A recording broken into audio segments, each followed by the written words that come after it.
only thing I know. My family and me love them, yeah, for sure. What's good, YouTube, Adam22 TV, and I'm back with another reaction video for y'all, my people. Listen, man, I guess Adam and Wack still dealing with this situation right here because Adam calling them out for that interview with the individual. So let's see what they talking about, my people. Don't forget to like, comment, and subscribe. Let's jump right into it, my people. Oh God, here we go. He's always got an opposite tee off on. Watched the Adam and Wack show. Oh God, here we go. He's always got an opposite tee off on. How'd you feel about it? Look at it. Let's get into StanG business. Hey, this is what I want to know, right? All right. People, I could tell I bother people, right? Because he find a reason to bring up my name. Now he talking to Tania. He said I could tell you kind of blindsided, Yeah, right? he was trying to clown you. Damn, Yeah. I told Tania, man, kick back because I don't want him coming after you. That's what I told her. So how was I manipulating her? He was manipulating blindsided, and then he y'all be talking about random shit. He just throw me. I'm like, damn, what I had to do with that? But it's okay. I understand. He's a little bothered. I mean, I feel the same way about that as I feel about Snoopy Badass texting me 80 times. To be fair, he did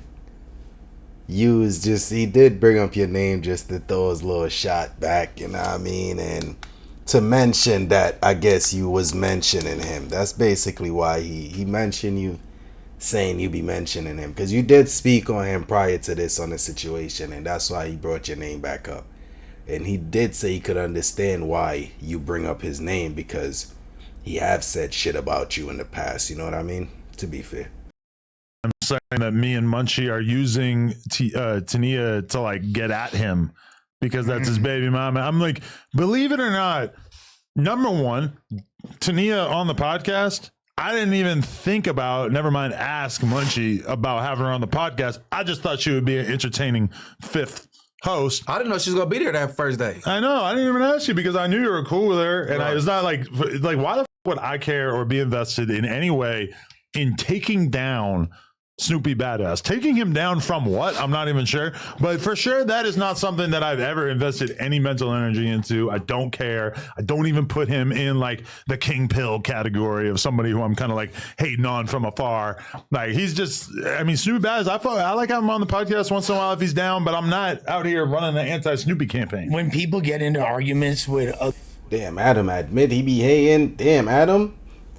I already know though, like I said, you cannot become up with Adam because that boy gonna turn you into content for a month too. Like, you know what I mean? That's exactly what's going on with the Kill Pill situation. With co-hosts or other people on the platform, sometimes they're going to attribute it just to everyone at No Jumper and be like, nah, totally. That's kind of the case with. And I mean, the Wack, like, I don't even know why Wack, like, what his accusation is there. But I mean, yeah, this is crazy. It seemed like when y'all was talking, I'm rambling like, yeah, like Munchie, oh yeah, it was something with some, oh yeah, Munchie been running that. I'm like, damn, this is just throwing me. I'm like, what's up with this? I'm just on his mind, huh? So he's got Tania on the phone, and he just wants to talk about the mayor. I don't know, man. You should be trying to get some head. So basically, for anybody who hasn't seen it, on the episode with me and Wack, we got into a huge argument. I interviewed a guy named StanG from Memphis. Very entertaining character. Can I ask you what made you interested into like even interviewing him in the first place? Yeah, Stan is how did he get on your radar? He's a Clubhouse user. He's a YouTuber. He's very funny, very entertaining. Did you find out he was funny before or after you got on camera? I knew he was funny before. That's why I agreed to interview him. But I got him lined up. We're about to have him on the podcast. Wack starts tapping in because Stan is talking about the fact that he's about to be on the podcast on his Instagram story. Wack hits me. Why are you interviewing Ops? Why are you having this dude on who doesn't get along with me or whatever? I guess the whole deal is that Wack used to be real cool with Stan back in the day on the Clubhouse streets. But then at some point they fell out, and it pisses off Wack that Stan speaks about the fact that he used to be cool with R&B, used to speak to R&B. Wack is furious about the fact that Stan was in any way allowed to come on this podcast and talk about R&B. So me and Wack probably had a half-hour argument, and then at a certain point, I agreed to remove the clips of him, of StanG talking about R&B, even though it wasn't that bad. It wasn't bad. He didn't say he ever even met her in real life. He just said They spoke. they used to speak on Clubhouse, which there's nothing to do on Clubhouse besides speak to each other and I guess listen to each other. Did you know that before you interviewed him that there was the R&B controversy? I only knew about that because Wack freaked out on me for interviewing him in the first place. Otherwise, I wouldn't have known that there was any kind of connection at all. And the thing, I mean, I guess like fundamentally, I think I disagree with the idea of removing the conversation with Stan. So why did you do it? Because I guess I just like kind of back down to Wack because I feel like if you're a host on this podcast, if there are things that are like really important for you to not have discussed on the podcast within reason, I try to be empathetic about that, even if it is completely illogical.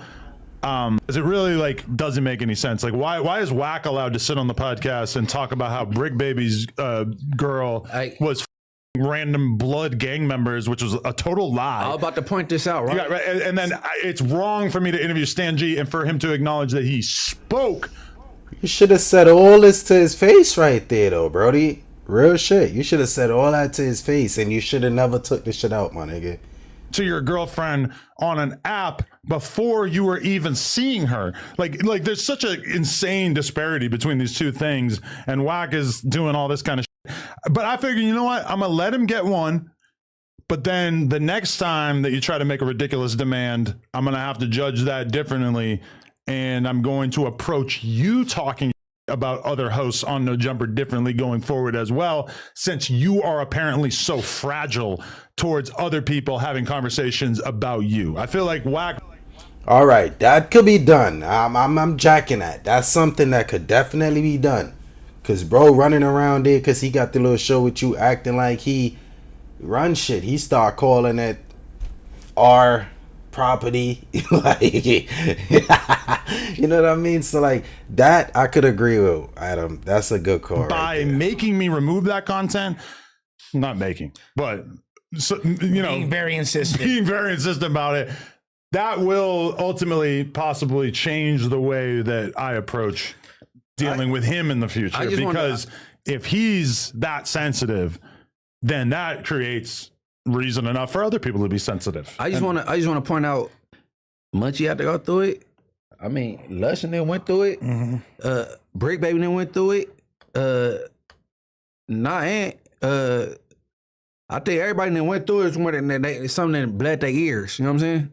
We don't even know Ant's ops. Suspect. But Ant's so cool. He like cool, calm, collective though. Think about all the suspects. Suspect, because Frosty was up here, the little homie. Blueface was up here. Hella people. So Fat Jack was up here. Hella people. Multiple people you don't get along with. And it's like, I mean, obviously there's plenty of people on this platform that don't get along with Wack. Munchie's on. They were segregated. I don't care about Wack or what he say, bro. That was his words, bro. You know what I'm saying? But I don't know, but I ain't interested in no motherfucking internet beefs. That shit like me neither. That's why I ignore it. That's what I'm saying. So why him almost being nearly 50, the oldest person on his platform, he should be able to ignore it, right? So any person that can come in and No Jumper that can oppose me is just be a person that don't like me or a person that say he opposed the community I come from. But even then, I'm not going to say, hey, don't let him come up in here, you know what I'm saying? But of course, you don't want nobody in here, you know what I'm saying, speaking no lies, you feel me? If a motherfucker is going to come in here, like, speak facts, like, you feel me? But I don't be getting all into who you interview and not interview type.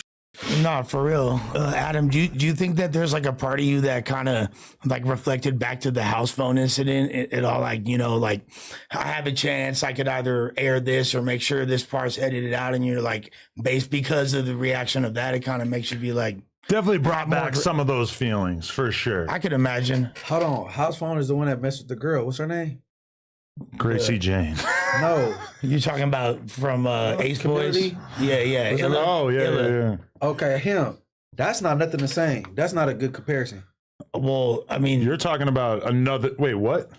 It is in the sense that no, not with her. No, we never talked about her. No. Okay, house phone and Wack. That's not a good comparison. Okay, the reason house phone got more reason to be like no.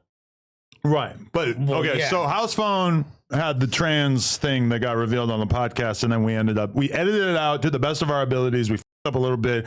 There was one mention of his name that got left in the podcast. In reality, we should have just clipped out, at the very least, clipped out the chunks where they were talking about him in general, whatever. Similar, though, in the sense that it's like there's a host, he wants something removed from the podcast, and yeah, we did so. In this case, we actually did something that would have spared us all of that house phone drama, realistically. Yeah. By just removing the whole clip, you know, like they bleeped the names out during the house phone thing. And the thing that I f***ed up with the house phone thing was that I just didn't pay enough attention to the scenario. I told them, yeah, just bleep the name or whatever. I didn't think about the fact that it would end up being so obvious who they were talking about. But for sure, that was on my mind. It was like, as much as Wack is the most antagonistic on the face of the planet, I also, you know, if he's got, like, all you have to do is watch the episode of us arguing. If he's got something that drives him up the wall that he's that upset about, even though it makes no sense, because when you watch the thing, it's like, he's not saying he f***ed your girl. He's saying he spoke to her on an app. Well, I guess I thought Adam had just blatantly went out there and exposed house phone. I didn't even know it was like a messed up, like, editing situation where they messed up the edit. I thought he just exposed them, honestly. But the way Wack was acting about it was like, I've never seen a tantrum like that on this podcast. So ultimately, I ended up relenting. I feel like he might end up wishing that he had waited for a better fight to pick, though, because like what do you think is going to happen? Obviously, they're just going to go to StanG's YouTube content if they want to find out his version of events, right? And he's going to be way less kind on his own platform. You're supposed to act like you don't care. Right. Poker face. Yeah. Well, I mean, he might also be hearing it from her because she might be like, what the f- is this dude talking about? This, you know what I mean? And if your lady's saying that to you too, that's going to make you be like, I think it's more so him than her. I mean, he did. I think it's true. And being that bro got exposed on the app for the shitty draws and all that he talking about, I think it looks, now that he end up with R&B, he think it's gonna look bad. Like, oh, this nigga used to talk to you. You know what I mean? I think that's him. He just don't. I think he know they used to talk, but he just wanna degrade bro and make it seem like he was just a bum and like he's doing. You know what I mean? And yeah. And she was disappointed, which I also don't even know if she would really say that, because it's like, it doesn't make any sense. Like, disappointed about what? Like, that I would interview somebody that you used to talk to on Clubhouse and that you're acting like this is, you know, it's like if let's say they used to, which I have no reason to believe that, but let's say hypothetically that was the situation. I mean, what am I supposed to act like this dude doesn't exist just because they, like, you know, it's crazy. Like, I don't know. It's just... Yeah, that's wild, my people. Listen, I already said majority how I felt about this in the last video, man. Like, I was saying, Adam, get your money. Don't let nobody stop your bread, bro. Like, that's your platform at the end of the day, you know? So, I just want to see what gonna be Wack response again. And now I'm kind of curious to see what the individual gonna put out on his YouTube channel too about this story. I want to hear, and then hear Wack response. You know I'm gonna keep y'all updated. Don't forget to like, comment, and subscribe, my people. Peace. Loyalty the only thing I know. My family, yeah, me love them, yeah, for sure.